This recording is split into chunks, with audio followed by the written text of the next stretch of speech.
paz de Cristo y bienvenidos a un episodio más de Conociéndonos. Una vez más tenemos con nosotros al pastor José Asunción González. Actualmente él es el pastor de la iglesia número 25 de la Iglesia Apostólica en el distrito de Tijuana. Y quedamos pendientes, hermano Asunción, nos estaba contando su testimonio y me gustaría empezar esta segunda parte en el 2004. Ok. Cuando usted nos comentaba que lo sentenciaron. Muy si bien. Nos gusta comenzar por ahí, por favor. Claro, les agradezco de nuevo la invitación. Y sí, el 2004 fue el año en que sucedió lo que Dios quería que sucediera en mi vida. En el 2004 fui arrestado. Ya había sido arrestado anteriormente. ¿Cuáles eran los cargos? Los cargos por los que me acusaban o los cargos que tenía era distribución de cocaína en el estado de Minnesota. Intento de distribución de cocaína. Estábamos en lo que se llama una conspiración. Éramos un grupo de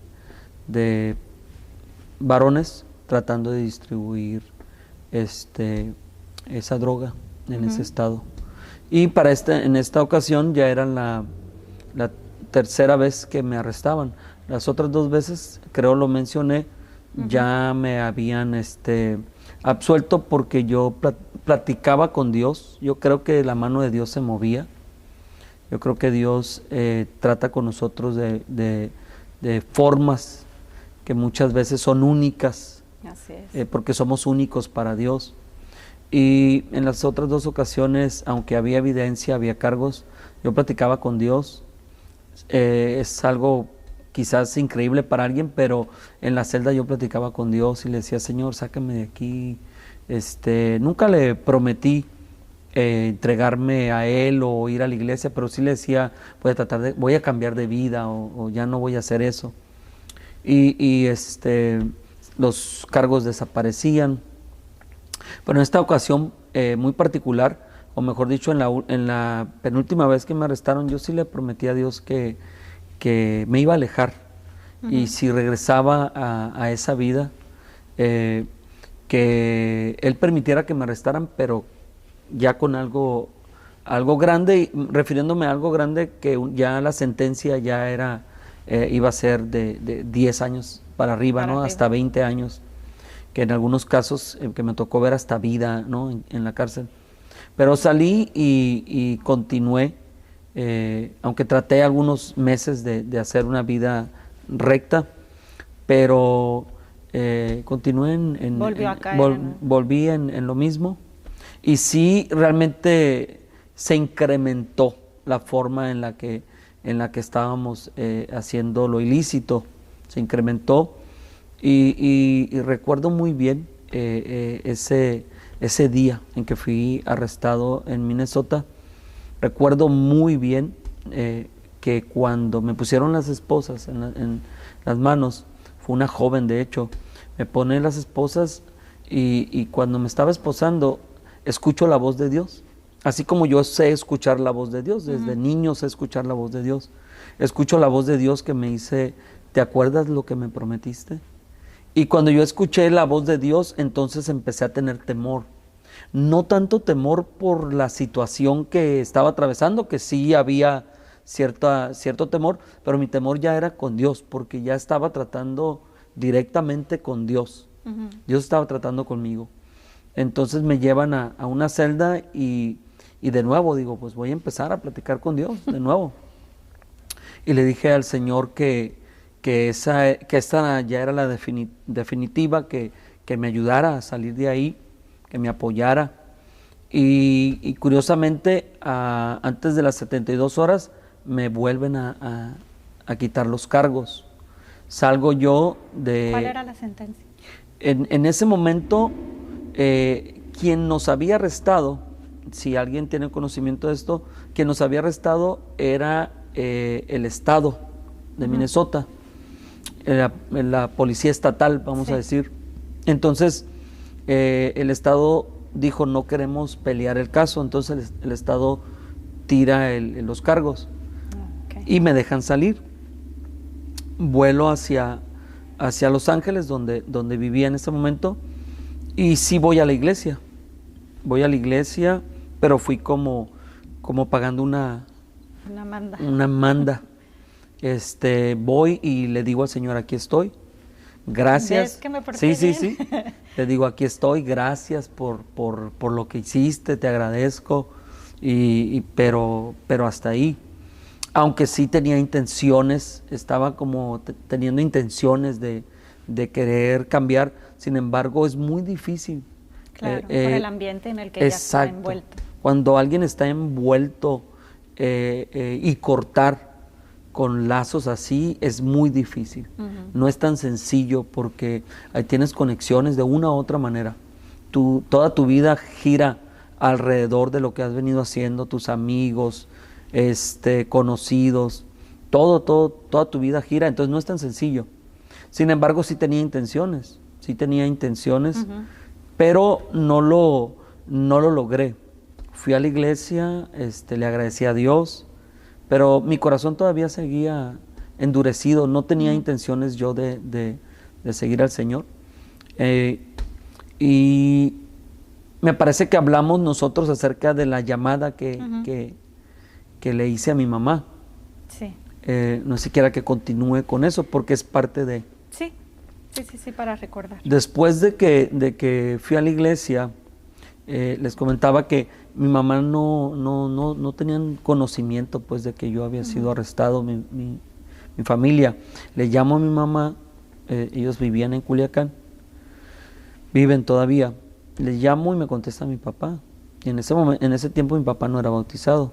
De hecho, apenas, gracias a Dios, lo bauticé en diciembre del año pasado. Pero siempre respetó, fue muy respetuoso de la fe que mi mamá ejercía.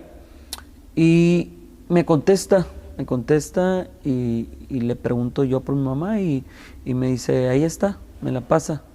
Mi mamá tiene un closet específico para orar. Tiene su cuarto de oración. Y me imagino que habrá estado ahí. Mi papá va, le da el teléfono y mi mamá estaba hablando en lenguas, orando. Yo me sorprendí porque la escuché llorando. Para mí no era tanto que estaba hablando en lenguas, sino que estaba llorando. Ajá. Y le digo, ¿qué pasó? ¿Qué sucede? Y me dice, hijo, ¿eres tú? Digo, sí, mamá, ¿qué sucede? Dice, qué bueno que me llamas. En este momento Dios me está dando una visión donde te mira a ti, como tirado, y encima de ti está una serpiente, y en medio de la serpiente está una mano. Y me dice el Señor que te diga que es la última oportunidad que te da. Y yo recibí esa palabra de parte de Dios. Recibí esa palabra de parte de Dios porque, haciendo memoria, hacía aproximadamente un mes, había tenido yo una plática muy acalorada con mi mamá y mi hermana mayor, porque me estaban ellas insistiendo que yo fuera a la iglesia y que me entregara al Señor. Entonces yo tuve una plática un poco acalorada y les dejé saber que no era mi tiempo, que yo no quería nada con Dios. Y precisamente un mes después, después me contaron mi mamá y mi hermana que ellas se propusieron en ayuno y en oración y le dijeron al Señor, vamos a hacer 40 días de ayuno por mi hijo y en el caso de mi hermana, por mi hermano. Claro. Porque me vieron tan decidido a no querer nada con Dios, como que me retaron, no me lo dijeron, pero se pusieron a orar y a ayunar y no llegaron a los 40 días. No llegaron, creo, ni a los 21 días de ayuno cuando sucede esto. Ajá. Yo recibí esa palabra que mi mamá me dio, la tomé de parte de Dios. Yo dije, esto es de parte de Dios. En ese momento sentí algo muy especial y procuré buscar a Dios. Le llamé a mi hermana y fuimos a una célula. Y en esa célula, en un lugar pequeño, entramos, desde que yo entré a ese lugar, empecé a sentir algo diferente en mí. Recuerdo que el mensaje se me hizo corto, la oración que hizo aquel ministro por mí, ese varón oró por mí. Cuando estaba orando por mí, literalmente, yo sentí como algo salía de mí, yo empecé a llorar, y no podía dejar de llorar. Literalmente algo salía y por mis manos entraba algo. Es una descripción personal del encuentro que yo tuve con Dios. Quizás alguien más ha experimentado otras cosas, pero es lo que yo experimenté. Cuando terminaron de orar por mí, que se estaba dando el refrigerio, recuerdo que me senté y estaba ido. Y empecé a pensar, me hablaban y no contestaba, porque decía yo, fue para mí como despertar de un sueño. Muy curioso, fue despertar de un sueño. Decía yo vendía droga, yo hacía esto, yo decía malas palabras, yo dejé de decir malas palabras a partir de ese momento. A partir de ese momento. Hermano, y eso es lo importante para todos los que nos están viendo. Precisamente ahorita que usted está mencionando eso, quiero enfatizar algo. Esa es la importancia de contar este testimonio, este tipo de testimonios. No de engrandecer o de ensalzar lo que hacía, lo que vendía, lo que distribuía y todo lo que llegó a tener, sino enfatizar y ver la grandeza de Dios. ¿En qué sentido? Que no nos suelta. Correcto. Que una vez que dice, tú eres mío, te busca, te da oportunidades, correcto, habla contigo, aunque tú no quieras saber nada de Él, ¿verdad? Y Él estuvo ahí. Y cuando llegó la última palabra a través de su mamá, gracias a Dios que tomó usted esa oportunidad. Así es. Porque no sabemos si se hubiera negado esa oportunidad, jamás hubiera caído ese velo de sus ojos. Así es. Sin embargo, hubo ese cambio en su corazón, y por eso es que cuando oraron por usted, usted no podía ni creer quién era usted antes de ese encuentro, ¿no? Sí. Qué bonito es el Señor, ¿verdad? Amén, hermana, amén. Qué bonito y es realmente sí, reafirmo lo que usted comenta, ¿no? El único motivo de uno poder compartir, ¿no? Claro. De donde Dios nos sacó. Y no es para mí ninguna, no me da...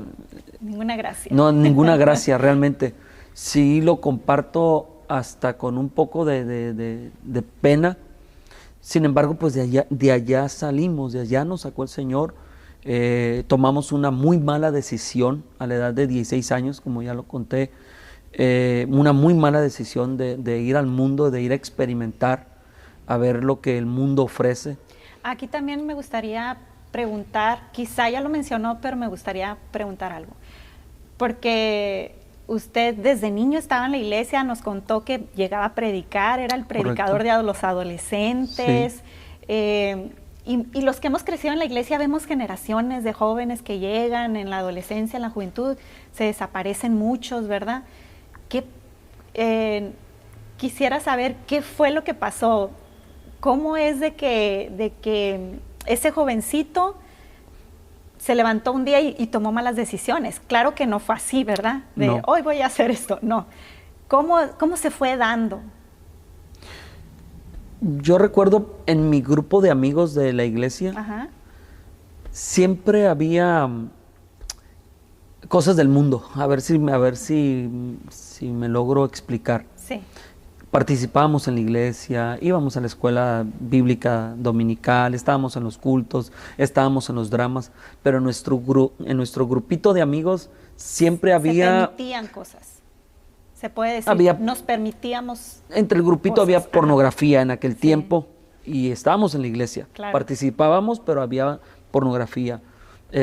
Había quien te podía ofrecer un cigarro dentro del mismo grupo de la iglesia. Y es que esto es bien importante comentarlo, porque luego dice, es que venía del mundo y por eso llegó a donde llegó. No, estamos hablando, no nada más en su caso, de que dentro de la misma congregación podemos recibir invitaciones, claro, a hacer algo ilícito, ¿verdad? Claro. Podemos recibir invitaciones a a practicar pecado. Claro. Entonces, como jóvenes, pues hay que tener ese cuidado, pero como padres, también hay que tener ese cuidado, porque a veces pensamos que porque nuestros hijos están con los otros jovencitos de la iglesia, no pasa nada, que se quede a dormir, que vaya, que venga. Sí pasa, ¿verdad? Sí pasa. Sí, y es más fácil que le digas que no a un extraño que te está ofreciendo un cigarro. algo que te va a dañar, droga, que a un amigo, porque el amigo sabe cómo persuadirte. Claro. Está dentro de tu grupo, le tienes confianza. Entonces, pasó así, no quiero, el único culpable de las decisiones que yo tomé soy yo, ¿no? Pero sí se crea un ambiente donde eres más vulnerable a tomar esas decisiones. Pero sí, dentro del mismo grupo ya empezábamos a probar ciertas cosas del mundo y eso te lleva a querer experimentar otras cosas. Y mientras que estás en casa, en el caso mío, pues no podía hacer esas cosas porque mi mamá había supervisión, no había las permitía. límites. Sí, no te daban permiso. Entonces fue cuando yo tomé esa decisión, ¿no? de alejarme. Y repito, no, una muy mala decisión que no le aconsejo a nadie. Realmente el mundo, aunque estamos hablando de otro tiempo, pero igual el mundo ahorita no tiene nada bueno que ofrecerle a ningún joven, a ningún varón, a ninguna dama, a ningún adolescente. Claro. No hay nada bueno. ¿Qué pasó? Retomemos la conversación del testimonio. ¿Qué pasó después de esa célula? Después de esa célula, algo bien curioso, salgo yo de la célula, me subo al carro. Cuando llegué a la célula, llevaba música del mundo en el carro. Cuando encendí el carro y escucho la música del mundo, me ofendía, ofendía mi espíritu, me sentía ofendido, como, ¿qué es eso? Y se me hace algo como énfasis en esto, porque alguien pudiera decir, ay, pero a mí me pasó, a mí me sucedió eso. Quizá alguien pueda pensar, ay, qué exagerado, no creo, son mentiras, pero a usted le pasó. A mí me pasó. Enciendo el carro y escucho la música y digo, no puedo escuchar eso. Dios lo llenó en esa No puedo creer que yo escuchaba eso, que yo hacía esto, que yo hacía todo lo que hacía. Y en ese momento mi hermana Maki es testigo, le llamé para preguntarle qué podía escuchar. Una alternativa a la música del mundo. Ya me dieron una estación cristiana y por ahí empecé, ¿no? Llego a casa, al siguiente día me llega una notificación de que me tenía que presentar a migración. Yo estaba esperando mi residencia, tenía permiso de trabajo, estaba esperando mi residencia, pero yo sabía que no era una cita a migración, porque me la enviaron de un día para otro y me esperaban con sentido de urgencia, que me esperaban. Y en el mundo en que yo me movía, del narcotráfico, uno sabe, aprendes ciertas defensas, ¿no? Yo sabía que era una trampa del gobierno. Platiqué con unos amigos y ya me comentaron que el Estado me había quitado los cargos, pero la federal dijo, no, estos cargos no se pueden ir porque era una conspiración y era bastante droga que se quería distribuir.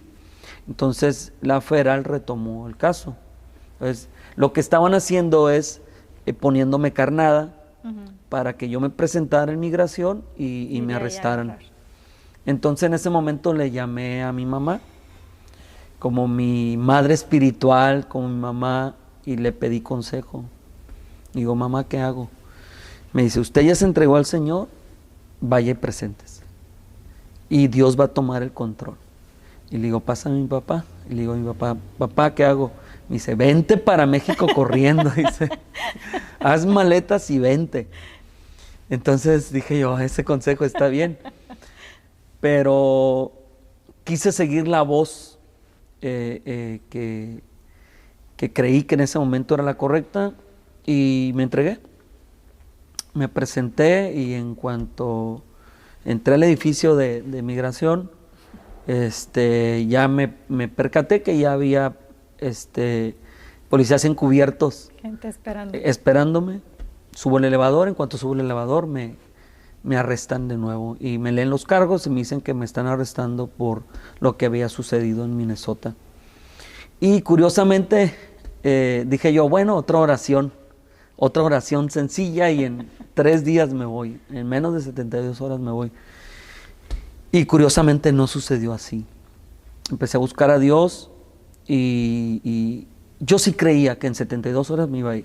Señor, otra vez, tú sabes que ya me entregué, ahora sí es de verdad, mira, ya me entregué, solté todo, hablé con personas antes de ir a entregarme, les dije, ¿saben qué? Está pasando esto, me voy a entregar y me deslindé responsabilidades y todo. Y ya yo le decía al Señor, Señor, y esta es de verdad, las otras eran como, no eran de verdad, esta es la buena. Y no, resulta que había una lección que aprender. Había una lección que aprender, una lección. 3 años estuve en prisión, pero no empecé con 3 años. La sentencia inicial eran 40 años. Recuerdo el momento cuando el abogado de oficio se acerca y me dice, yo te voy a representar y tus cargos son para 40 años. En ese momento se me acabó todo. Se me acabó todo. Sentí que la misma vida se me acababa. Fue una noticia muy devastadora, realmente. Devastadora. Empecé a pedirle a Dios y estuve muy triste. Esa noche me llevan a la celda de Los Ángeles, me movieron a Santana, California. Me llevan a la celda, un proceso muy difícil, pero cuando estoy en la celda empiezo a escuchar una voz que me dice, tu vida se acabó. Pero no era la voz de Dios. No era la voz de Dios. Tu vida se acabó, ya no trae caso que continúes. 40 años, tienes 24, vas a salir de 64 años, esto se acabó, quítate la vida. Qué tremendo. Quítate la vida. Y empecé a pensar cómo quitarme la vida en ese momento. Y gracias a Dios no lo hice. Empecé a reprender esa voz. Al día siguiente, yo llegué a esa celda noche ya. Al día siguiente, cuando abrieron la celda, pues como eres el nuevo, muchos te van a recibir. Me recibieron y me comentaron, ¿cómo es posible que te metieron en esa celda? No estaban metiendo a nadie en esa celda. Porque esa celda hace 15 días se quitó la vida a una persona. Ay, qué tremendo. Entonces entendí yo la potestad, aunque estaba niño, recién nacido. Pero tenía noción. Tenía conocimiento, sí. Le llamo a mi mamá y ya le comento. Les llamé de ahí, en cuanto pude, a mi familia, a mi hermana, a mi mamá. Pues, me pasó esto anoche. Y pues reprende el espíritu de suicidio. Reprendimos y desde ese momento empecé yo a leer la Biblia. Leí la Biblia, toda la Biblia de pasta a pasta en menos de 15 días. Tenía todo el tiempo. Y me visitaron mi familia, mis hermanas, una tía Andrea. Recuerdo que su consejo fue, busca a Dios y empieza a hacer ayunos de 3 días. Le dije, tía, ¿de 3 días? Dice, sí, vas a poder. Y empecé a ayunar. 3 días, ayunar. Y eso me empezó a fortalecer, la Biblia, el ayuno, la oración. Me empezó a fortalecer y de ahí pues ya me cambiaron a Minnesota, donde iba a pelear mi caso, ¿no? Y llegando a Minnesota, el abogado que se me asignó era un ex sacerdote. Él había renunciado a la iglesia católica, ahora estaba en la abogacía. Y yo le conté de mi testimonio. Cuando uno está recién convertido, quieres que todo el mundo sepa. Todo el mundo sepa.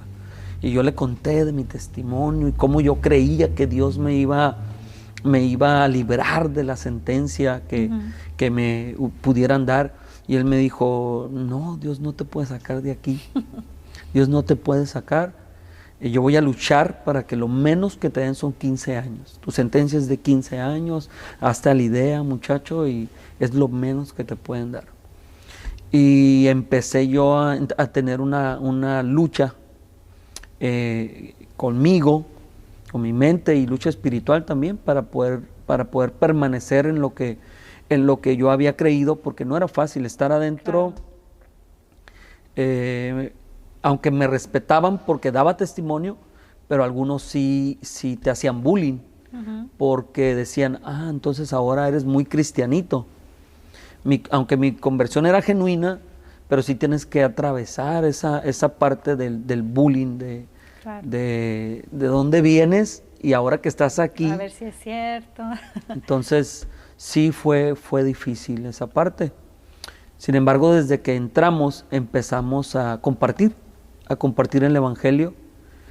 En Minnesota compartimos desde que llegamos el Evangelio. Me apoyaba a mi familia enviándome información y por teléfono lo que podían, y yo empecé a compartir el nombre de Jesucristo, porque recibíamos personas que nos llevaban la palabra, pero todas eran trinitarias. Entonces yo empecé a compartir el nombre de Jesucristo, lo que yo conocía, ¿no? Sí. El nombre de Jesucristo. Empezábamos a hacer cultos, nos permitían hacer cultos ahí mismo. Y en un momento yo no salía de mi celda no más que para comer y para hacer los cultos. Pero hubo algo muy particular dentro de muchas cosas que pasaron, muchas cosas. Quiero contar algo muy particular porque Dios obró de una manera para que se diera a conocer lo que Dios estaba haciendo. En una ocasión llega un hombre que era creyente, cubano, estaba ahí detenido, y va y me dice, oye, anoche tuve un sueño. Dios me dijo que si tú orabas por mí, yo iba a sanar. Este hombre tenía cáncer, pero su cáncer era como, lo tenía en sus partes, olía horrible, tenían que atenderlo, los mismos presos se turnaban para apoyarlo, para limpiarlo, y lo tenían en una celda exclusiva porque olía bastante mal.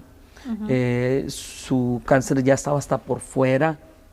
Entonces él fue y me dijo, anoche tuve un sueño y Dios me dijo que si tú orabas por mí, yo iba a sanar. Le dije yo, pues vamos a orar por ti. Y se dieron cuenta todos los presos que estaban con nosotros. Recuerdo que los senté en una silla, había un grupo de hermanos con los que yo compartía la palabra, alrededor de 12 hermanos, 13. Oramos por él. Instantáneamente ese hombre sanó. Instantáneamente. Fue algo muy sorprendente. Instantáneamente se llenó de agua todo, se mojó todo, en algo muy difícil de explicar, pero se mojó todo. ¿Como sudor? Como sudor, sí, toda su ropa se llenó como de un agua, de un sudor, todo. Y el hombre se para y sale corriendo a su celda. Y nosotros nos quedamos sorprendidos. ¿Qué pasó? No sabíamos de lo que había pasado.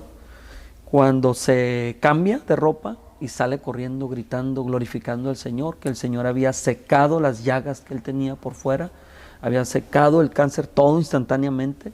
Gloria a Dios. Los celadores, los presos. Estaba un muchacho que tenía días tirado con dolor de piedras en el riñón. Lo trajeron, el Señor lo sanó. Y Dios nos dio favor con los celadores. Empezaron a traer peticiones de familiares. Y bueno, y fue una forma en que el nombre de Jesucristo se pudo dar a conocer, ¿no? Amén. A la par de eso, estábamos nosotros peleando nuestro caso. A la par de eso. Fue muy largo el proceso, pero recuerdo cuando ya me iban a sentenciar. Cuando me iban a sentenciar, pues todos pensábamos que ahí iba a suceder el milagro. Cuando me iban a sentenciar, el abogado dice, te van a dar 12 años, no fue lo menos que pude conseguirte. te van a dar 12 años, pero yo creía que Dios podía hacer el milagro. Le dije a mi abogado, es que yo creo que Dios me puede sacar. Dijo, bueno, te van a sentenciar y te estoy advirtiendo, ¿no? Te van a dar 12 años. Cuando voy a sentencia, no me dan los 12 años, me dieron 7 años, 7 años de prisión. No era lo que yo esperaba. Perdón, pero yo todavía esperaba que Dios hiciera un milagro. Y cuando me sentencian, el juez me dice, ¿tienes algo que decir? ¿Te permiten que des un discurso, que agradezcas? Le digo, sí, tengo algo que decir. Dice, ¿qué tienes que decir? Tengo que decir que a usted me está dando una sentencia terrenal. Digo, pero por encima de usted hay un juez que es Dios, y Él es el que determina todas las cosas. Y usted ahorita me está sentenciando, pero al final Dios va a determinar mi sentencia, el tiempo que yo voy a estar aquí. Y se rió el juez, se rió mi abogado, la fiscal, y hicieron señas como que dijeron, qué atrevido este loco. Sí, como que estaba loco, ¿no? Sí, ya, pues llévenselo. sí. Y así me fui, y ya todos me preguntaban el tiempo, y ya les dije, no, pues 7 años, ¿no? Me voy a prisión y empiezo a buscar a Dios. En ayuno, gracias a Dios, todo el tiempo que estuve allá busqué a Dios en ayuno y oración. Y en una noche tengo un sueño. Dios habla conmigo y me dice, hay una forma de vencer, hay una forma de que salgas. Me mostró al juez que me había sentenciado, a mi abogado y a la fiscal, el cuarto. Y primero me mostró el cuarto y me mostró a ellos 3, juez, abogado y fiscal. Me dice, ¿sabes quiénes son? Le digo, sí sé quiénes son. Me dice, míralos. Los vuelvo a ver y eran víboras. Y me dice, hay una forma de vencerlos. Quiero que hagas 21 días de ayuno y los vas a vencer. Yo te voy a dar la victoria. Los voy a confundir. Y amanece y empiezo a hacer 21 días de ayuno. En eso estaba cuando me llega una notificación, o mejor dicho, no me notificaron. Llegaron por mí a la celda y te sacan, valga la palabra, te sacan arrestado de la celda. Estás en prisión, pero te sacan arrestado.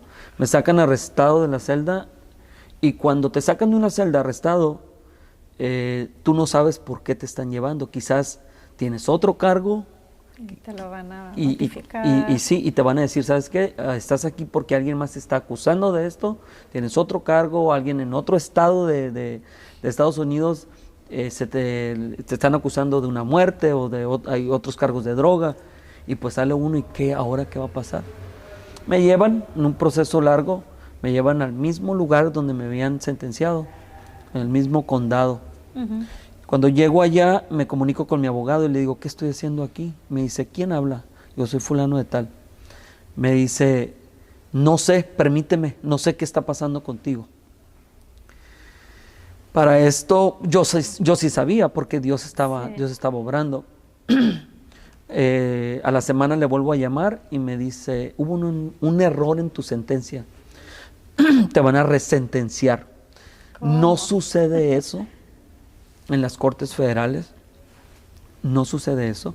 Cuando tú tienes un caso en una corte federal, dice el nombre de la persona que está siendo acusada versus Estados Unidos. Entonces, pelear contra el país más poderoso del mundo es sumamente difícil, pero Dios estaba peleando por mí. Amén. Dios estaba obrando. Deposité mi fe, mi confianza en Dios. Y de esos 7 años, cuando fui a ser resentenciado, que Dios me había dicho que los tenía confundidos, cuando llego a la corte, ni siquiera el juez sabía que yo iba a estar ahí, no sabía la fiscal, solamente mi abogado. Y dice el juez, ¿qué estás haciendo aquí? Dice mi abogado, es que hubo, en su sentencia, metimos una moción, que llaman una moción, y él tiene que ser resentenciado porque no fue sentenciado correctamente. Y dice el juez, pero es que yo no puedo decidir, que decida la fiscal. La fiscal. Dice la fiscal, no, señor juez, decida usted. Dice el juez, bueno, que decide el abogado. Imagínense, el abogado, el defensor iba a decidir. El abogado dice, yo creo que por los cargos que él tiene, 3 años es justo. Y se me resentenció a 3 años.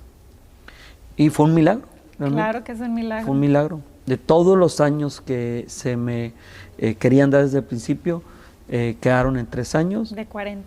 De 40 años que habían dicho al principio, quedaron en 3 años. Sin embargo, puedo decir que esos 3 años han sido los mejores 3 años de mi vida. Irónicamente, porque estaba en prisión, pero han sido uno de los 3 mejores años de mi vida. Me apasioné del Señor, aprendí mucho tiempo para pasar con Dios, aprendí a discernir la voz de Dios. Él era mejor todavía, ¿no? Porque desde niño ya tenía conocimiento de su voz. De la voz de Dios. Mi mejor amigo, mi mejor pasatiempo era estar hincado. Hicimos un grupo de amigos, hermanos dentro de la prisión. Se preocupaban porque yo no salía de mi celda, trataba de no salir de mi celda. Estaba en mi celda pasando tiempo con Dios, leyendo libros, leyendo la Biblia, orando. Iban y me tocaban y estás bien, queremos que salgas. Pero era mi pasatiempo. Su pasión. Mi pasión. Qué tremendo. Hasta que se cumplió el día de mi salida. ¿Y qué hizo en el momento de salir? Pues realmente, ahora que yo predico, cuando le predico a alguien acerca de la libertad que Cristo nos da, tengo una doble razón para predicarles que Cristo nos hace libres, porque entiendo primero que Cristo nos liberta en lo espiritual. Amén. Y cuando alguien realmente se entrega al Señor y experimenta la libertad que Dios nos da, todo lo que hagas va a ser genuino. Todo lo que hagas. No puedes tratar de hacer, ¿cuál sería la palabra? ¿Cara o cómo? Como de tratar de hacer algo que realmente no eres. ¿Fingir? Fingir, correcto. No puedes fingir. Es cuando te entregas al Señor y eres genuino y realmente eres libre, todo lo que haces lo haces con pasión, lo haces con amor, lo haces para el Señor, como dice la Biblia. Sin embargo, yo cuando predico esa parte, hablo desde la doble experiencia. La experiencia que Dios me dio a libertarme espiritualmente, caer ese velo. A caerse el velo, pero también la experiencia que Dios me da al permitirme la libertad física, salir de una prisión, porque yo pude haber estado en una prisión mínimo 15 años. Entonces, hay una parte de la Biblia cuando el Señor habla de a quién se le ha perdonado más, ¿no? Aquella mujer que adora a Jesús y alguien le recrimina y alguien dice, si realmente Simón, ¿no? Dice, si Jesús supiera quién es esta mujer. Y Jesús le cuenta la historia de los deudores. Los 2 deudores, el que debía $50 y el que debía $500,000. Y dice, los 2 fueron perdonados. ¿Quién crees tú que es más agradecido, que tiene más agradecimiento? Claro que el que se le perdonó más. Yo creo que Dios me ha perdonado mucho. Reconozco la oportunidad que Dios me dio de poder salir. Cuando salí, me estaban esperando amigos del mundo, pero también una familia cristiana. Mi familia fue clave para que yo me mantuviera firme. Aunque yo sabía, algunos me decían, allá te quiero ver cuando estés en las calles. Yo les comentaba, a Jesús no lo dejo en prisión, me lo llevo conmigo, se va conmigo. Sí. Sin embargo, cuando salgo, me encuentro con mi familia y me encuentro con algunos amigos que me decían, está bien, tu fe, está bien que vayas a la iglesia, pero puedes seguir haciendo esto. Puedes continuar. Y yo tuve que determinarme. Claro. No pude ser tibio y tuve que determinarme en lo que iba a hacer. Y me determiné, les dije, esto es así, no puedo tener participación nada, ni de llamadas, ni de nada. Yo he tomado una decisión y mi decisión es seguir a Cristo y no puedo claudicar entre dos pensamientos. Y entendieron, se alejaron todos se alejan de ti, ¿no? La mayoría, se alejaron todos de mí y me bauticé en Culiacán. Salí a Culiacán, ahí vivían mis padres, me dirigí para allá y estuvimos. Ahí me bautizó el hermano Jonathan López. Ahí fuimos bautizados. Así inicia mi caminar con el Señor ya aquí. Esto ya fue en el 2007. En el 2007. 2004 fui arrestado, el 2007 salgo y inicié mi caminar con el Señor. ¿Y cómo ha sido? Ha sido una experiencia maravillosa, realmente unos años hermosos. Puedo decir, me siento mucho más pleno ahora con Cristo que anteriormente. Aunque quizás antes alguien pudiera pensar tenías más economía, sin embargo ahora me siento pleno y tengo todo lo que pudiera desear, lo tengo. 2007 me bautizo, el 2007 también me vengo para Tijuana. 2007 me vengo para Tijuana, llego a Rosarito y ahí iniciamos su carrera ministerial. Mi carrera ministerial. ¿Cuántas iglesias ha sido pastor? Tuvimos la dicha de iniciar una iglesia en Rosarito. Tuvimos el apoyo de nuestro pastor, su hermano Fidencio Marrón. Él fue mi pastor, su esposa. Estuvimos en la iglesia número 22 en aquel tiempo, en Rosarito. Ahorita es la primera, Rosarito. Salimos para hacer misión en la parte sur de Rosarito, mi esposa y yo. Falta la parte de mi esposa. Sí. No he hablado de mi esposa. Llego a Rosarito y el hermano Fidencio nos envía a atender una célula y esa célula se convierte en misión, en campo evangelístico, y ahorita es la cuarta iglesia de Rosarito. Wendy Villarreal, la mujer por la que suspiro. Wendy. ¿Cómo fue que la conoció? ¿Ya estando en la iglesia, antes? ¿Cómo fue? Curioso porque tuviéramos que hacer un paréntesis ahí. De nuevo. Cuando yo entré a prisión en el 2004, yo estaba casado. Yo estaba casado, 2004 entro a prisión, mi ex esposa se separa de mí. Divorcian. Sí, se divorcia de mí, y ya cuando yo salgo, pues ya salí divorciado, ¿no? Salí divorciado, llego a Rosarito. Curiosamente, mi esposa Wendy, ella es sobrina de una hermana mía, porque por el esposo de mi hermana es tío de mi esposa.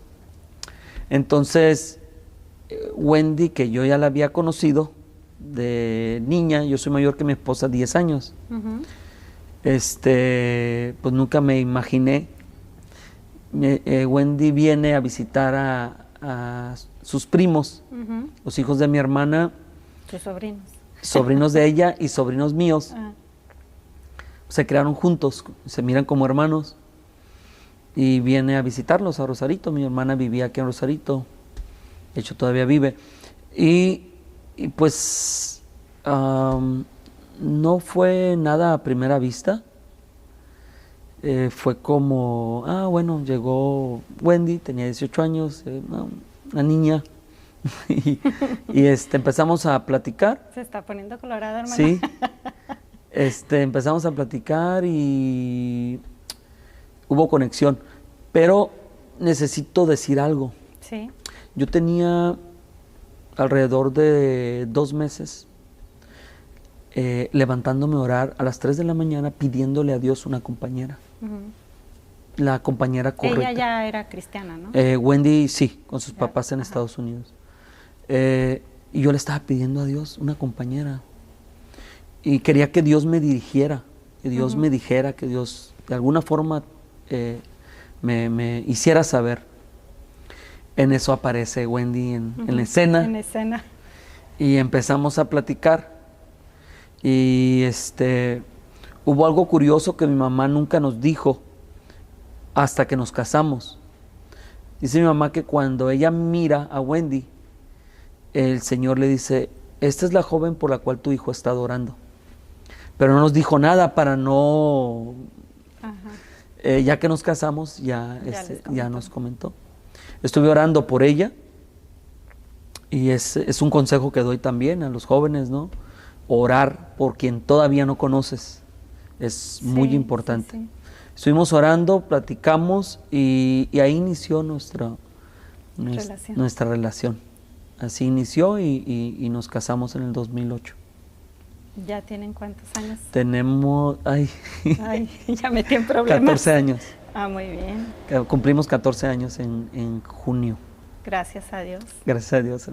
Hermano, entonces, como mencionábamos hace unos minutos atrás, lo importante de ver la mano de Dios en todo el proceso de su vida. ¿Verdad? Sí.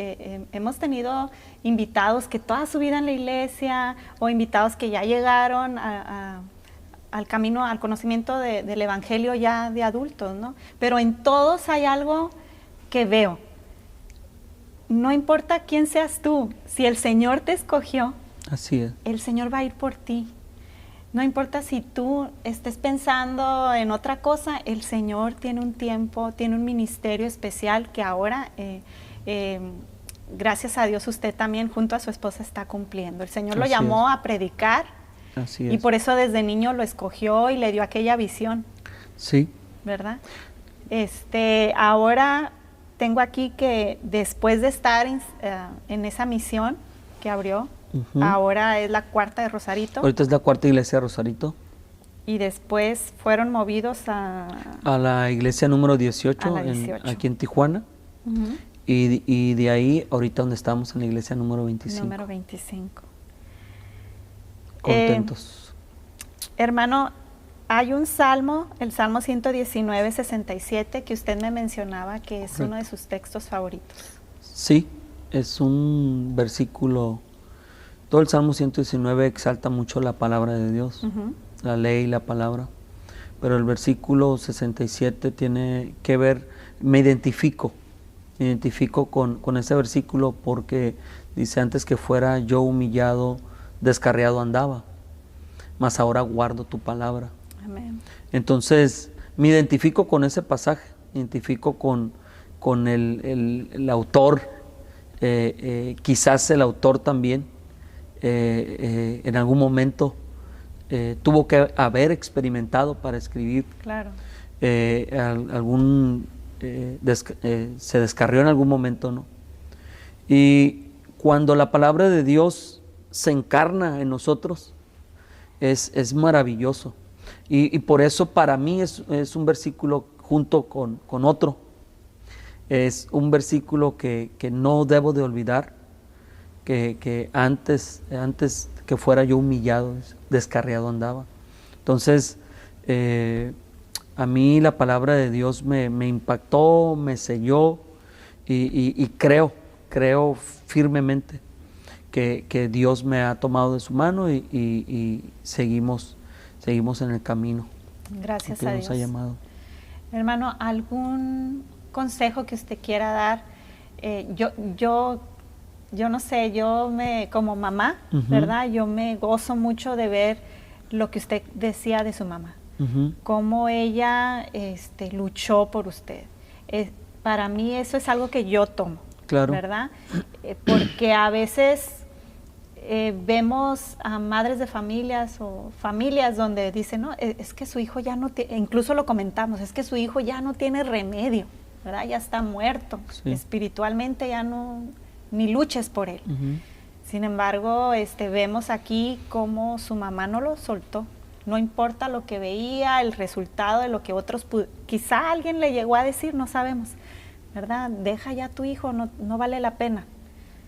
Pero como madre me gozo por el testimonio y me imagino el gozo de su mamá, ¿no? Sí. Sí. Pero ¿qué consejo pudiera dar usted específicamente a los jóvenes? A los jóvenes yo les pudiera decir que he escuchado yo entre jóvenes que alguien dice, oh, el testimonio del hermano, no solamente el mío, ¿no? De alguien, oh, que fue esto, que estuvo en pandillas, que Dios lo sacó. Y algún joven como que se mira como siendo sacado y alguien dice, es que yo no tengo testimonio y es que... Sí. Pero realmente el que un joven se guarde, el que un joven permanezca en la palabra, es un gran testimonio.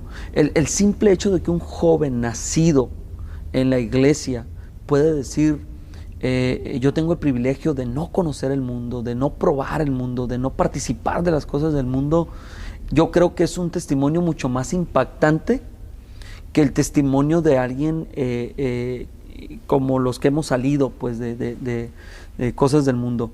Impacta, a mí me impacta un joven que se ha mantenido, a mí me impacta, es un testimonio claro que impacta, sí. Un joven que ha sabido tener dominio propio. Y es que ese es su testimonio. Exacto. El tomar buenas decisiones es su testimonio. Exacto. Creo que un joven que aprende a fortalecerse en el Señor va a saber tomar buenas decisiones. Amén. Yo repito constantemente cuando tengo la oportunidad de compartir parte de mi testimonio, la decisión que yo tomé no fue buena. No fue una buena decisión, fue una decisión mala que me llevó a muchos dolores. Yo puedo contar en muy poco tiempo lo que viví en la prisión, pero estar ahí realmente yo no lo deseo a nadie, ni un solo día. Es algo totalmente horrible estar ahí. Experiencias, suceden muchas cosas, hay pleitos, hay pandillas ahí adentro, hay muchas cosas. Y que yo cuando estaba adentro decía, por desobediente, por no querer seguir el camino. Entonces, mi consejo para los jóvenes, si tú no te has manchado con el mundo, dale gracias a Dios. Ese es tu testimonio.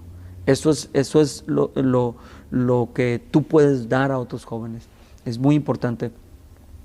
Para las mamás, para las madres, yo les pudiera decir que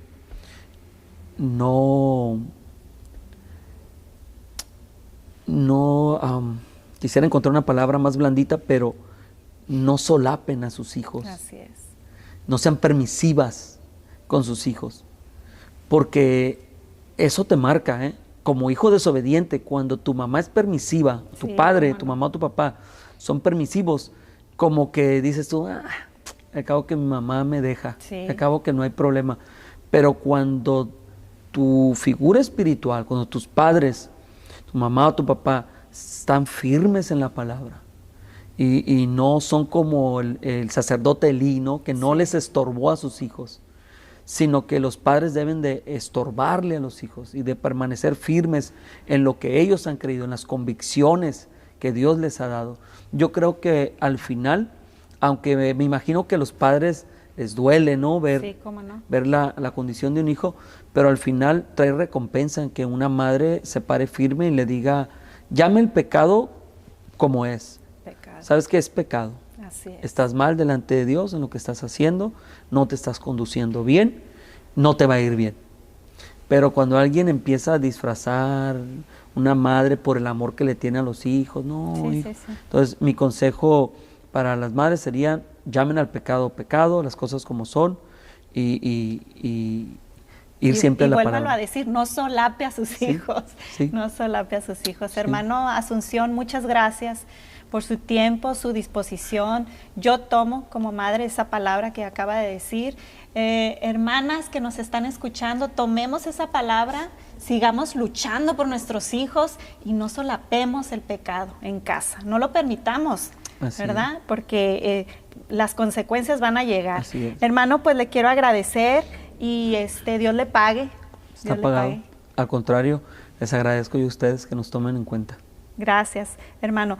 Hermanos, amigos, los invitamos a seguirnos y a estar atentos a los episodios de Conociéndonos. Dios les pague, Dios les bendiga. Dios les bendiga. Amén, Padre. Paz de Cristo. Te habla Mónica Liliana Pérez y junto a un grupo de hombres y mujeres de la Primera Iglesia tenemos este proyecto que se llama Conociéndonos. ¿Y de qué se trata? Pues de conocernos. ¿A quién? Pues a ti. O si tienes algún líder o a tu pastor y te gustaría conocerlo mejor o que lo entrevistáramos, pues invítalo, que nos contacte. Queremos entrevistarlo, queremos saber más de él, todas sus áreas, sus facetas. Además de pastor, ¿qué hace? Queremos saber de él. La silla está vacía.